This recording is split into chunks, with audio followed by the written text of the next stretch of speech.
Hello guys, in this video today we'll be making this shawl lapel jacket. This shawl lapel jacket is sleeveless and is a jacket you can use for your turtleneck, for your gown, anything that you want to use it for. Please, if this is your first time of coming in, please subscribe, like and share. Thank you so much. Then let's get to the thing that brought us. So I have drafted out the body pattern which I'll be using for the back on fold. Then what I'll be doing now is to cut it out and place it for the front, because the front is not going to be closed or is not going to be like this. So I'll be using this for the back. If you don't know how to draft your pattern, your body your basic borders, you can check my previous videos. And now I will be just placing it on a new pattern paper to draft the front, which is the main case, which is the main thing we are doing here. In case if you are wondering why the front pattern is like this, I will explain. So something happened and I mistakenly poured water on my pattern paper, so I have to cut off the part that has water, and I'm going to be using half to draft this pattern, which I will extend on the fabric. But if you have full fabric, then no need.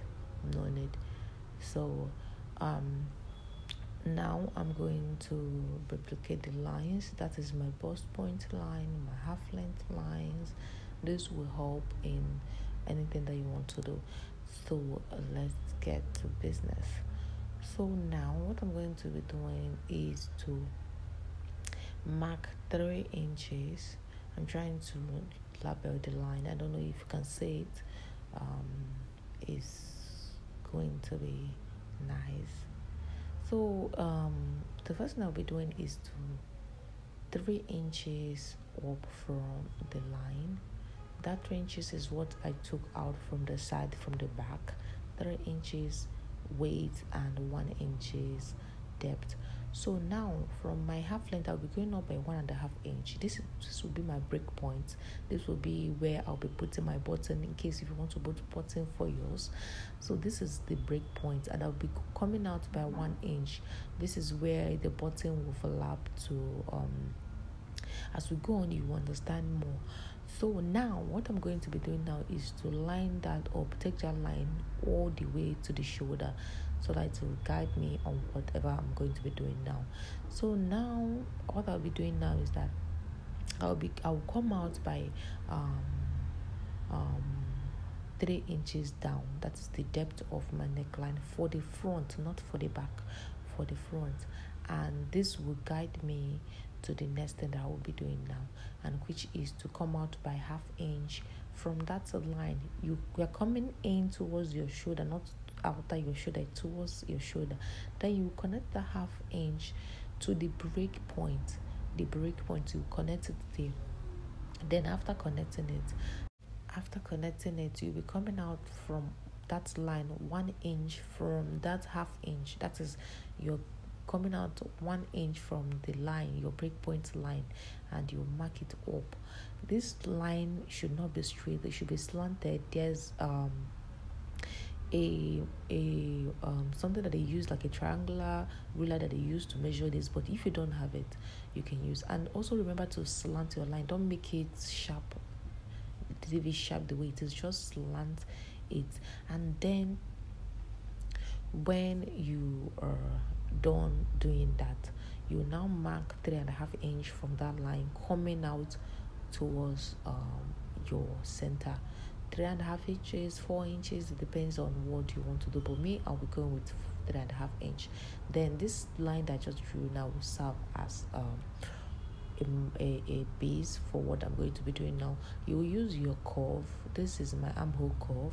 I'll be using it to curve it all the way up. It won't go all the way up, so I have to be smart about what I'm doing, which is using my eyes and at the same time measuring it with my ruler.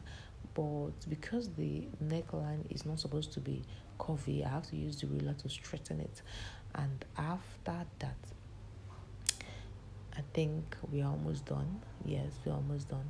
After that, close the line. And when you're closing the line, make sure that it's not equal. That is, the neckline is not equal with the lapel, shawl lapel line. Then what I'll be doing is to cut it through, and we're going to see the result of this on the paper first.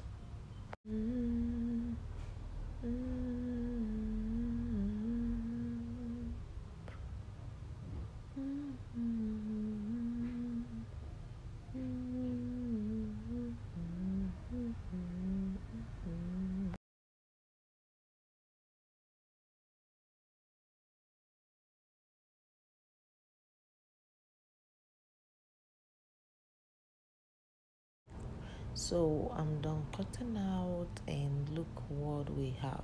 Look at what we have. Is I think it's given what I expected. So I'm not having any second thought about it. This is short neckline. This is a paper, so it won't relax.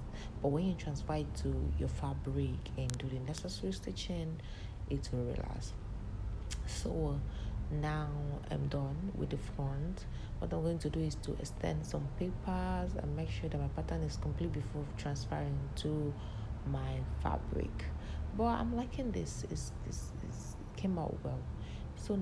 So I've gone ahead to transfer it to my fabric, and the length, I transfer the actual length to the fabric, which means um, um, I also cut out a lining that I'll be using for the lapel part of this jacket.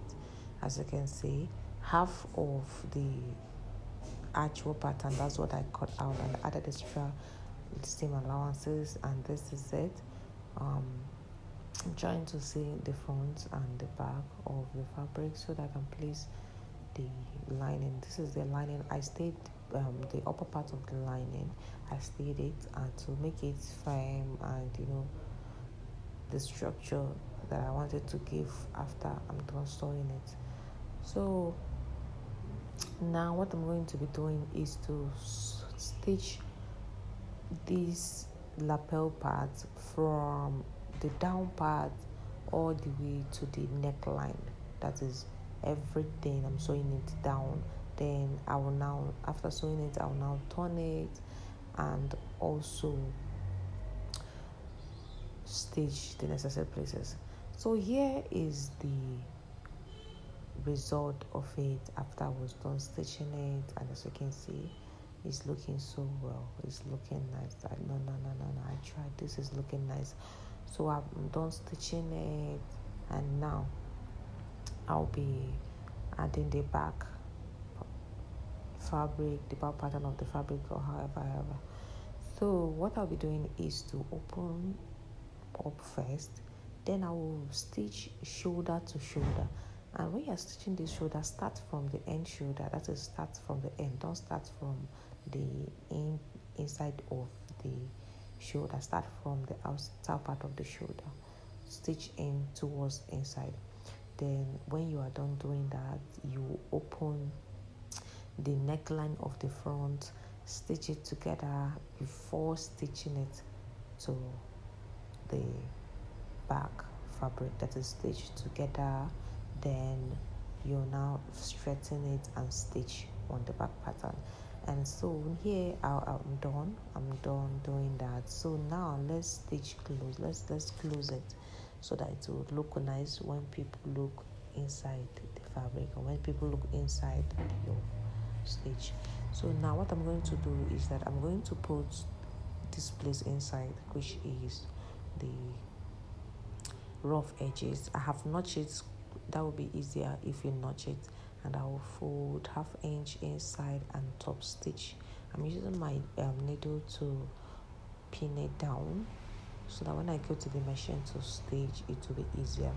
So notch the shoulder, notch the where you have stitched so that it can be easy for you to do what I'm doing now. You just fold the half inch inside and make sure that when you're folding, you also straighten it to make sure that you don't have any excess or you don't have one dragging each other. So you're also going to do that for this down part. This other part, use half inch, sew it all the way down, or you can just sew only the lining and use hemming gum to put it down to where you need. So this is what you need to do, and the finishing, you just need to bias the armhole and stitch the side, fold it down. That's just the next simple things for you to do, and I know that yours will come out so well as mine have.